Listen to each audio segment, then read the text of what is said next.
क्या आपका जवान बच्चा आजकल आपको अवॉइड करने लगा है? क्या वो स्पोर्ट्स एक्टिविटी में पार्टिसिपेट करना पसंद नहीं करता, स्विमिंग अवॉइड करता है या ढीले ढाले कपड़े पहनना शुरू कर दिया है, बहुत चुपचाप रहता है? तो हो सकता है कि आपका बच्चा गायनोकोमेस्टिया नाम की बीमारी से पीड़ित है। आइए जानते हैं क्या है गायनोकोमेस्टिया।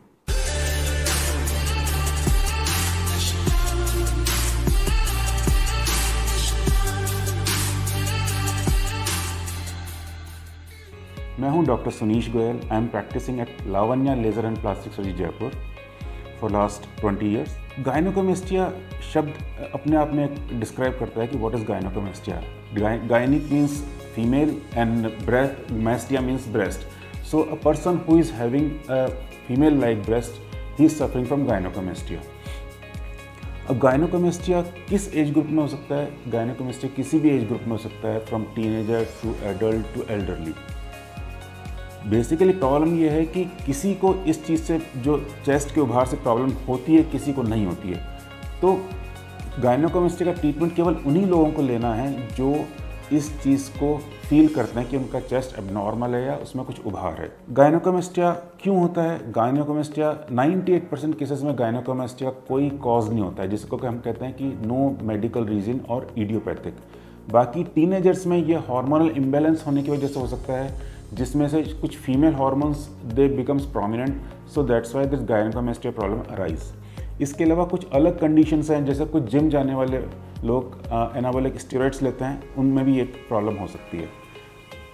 गायनोकोमेस्टिया डिफरेंट टाइप के हो सकते हैं, या तो केवल पफी निडल्स होंगे जिसमें केवल निप्पल के नीचे ग्लैंड डिपॉजिट होती है, या फिर क्लासिक फॉर्म में ग्लैंड और फैट दोनों चीज़ें होती हैं। और जो स्यूडो गायनोकोमेस्टिया होता है, जो पेशेंट वेट गेन करते हैं उनमें होता है, उसमें केवल फैट होती है। हमारा जो ट्रीटमेंट है गायनोकोमेस्टिया का, वो डिपेंड करता है कि गायनोकोमेस्टिया की सीवियरिटी क्या है। सीवियरिटी मीन्स ग्रेडिंग क्या है। ग्रॉसली हम गायनोकोमेस्टिया को 4 ग्रेड्स में क्लासीफाई करते हैं: grade 1, grade 2, grade 3 and grade 4। Grade 1 में मिनिमम गायनोकोमेस्टिया होता है, इसमें मेनली ग्लैंड होती है और जो निप्पल के नीचे होती है। और ग्रेड 2 में थोड़ी ग्लैंड होती है, साथ में फैट होता है। लेकिन ग्रेड 1 और 2 में स्किन एक्सेस नहीं होता है। ग्रेड 3 एंड 4 में amount of fat and gland both increases and the skin excess as well. हमारा ट्रीटमेंट डिपेंड करता है कि हमारी कौन सी ग्रेडिंग है। लेकिन क्लासिकल गायनोकोमेस्टिया में हम पहले पेशेंट का लाइपोसक्शन करते हैं। लाइपोसक्शन के लिए जो एक्सेस होता है वो ऐसी जगह से होता है कि जहाँ पर स्कार दिखाई नहीं देता है। और ये एक डे केयर सर्जरी, जिसमें पेशेंट सुबह आता है और शाम तक पेशेंट को हम घर भेज सकते हैं। पेशेंट की चॉइस के अनुसार हम ये इसको जनरल एनेस्थीसिया, लोकल एनेस्थीसिया में करते हैं। पेशेंट कितना कोऑपरेटिव है इस चीज़ पे डिपेंड करता है।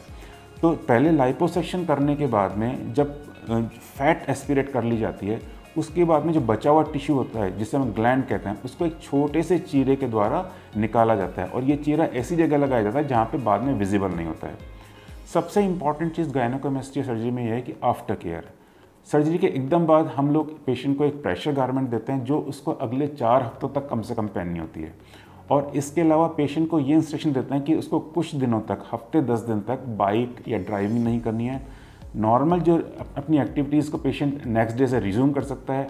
हैवी वेट लिफ्टिंग हम चाहते हैं पेशेंट कम से कम 4 हफ्ते ना करे। रिजल्ट गायनोकोमेस्टिया सर्जरी के बहुत अच्छे हैं। एक ये मिथ होती है कि गायनोकोमेस्टिया को टैबलेट्स या मेडिसिन के द्वारा ठीक किया जा सकता है, लेकिन ये संभव नहीं है। गायनोकोमेस्टिया को केवल सर्जरी के द्वारा ही ठीक किया जा सकता है। इसके अलावा आपके कोई भी क्वेश्चंस हों, कोई भी आपकी क्वेरीज हों, आप हमें मेल कर सकते हैं, आप हमें फ़ोन कर सकते हैं या व्हाट्सएप पे मैसेजेस भेज सकते हैं।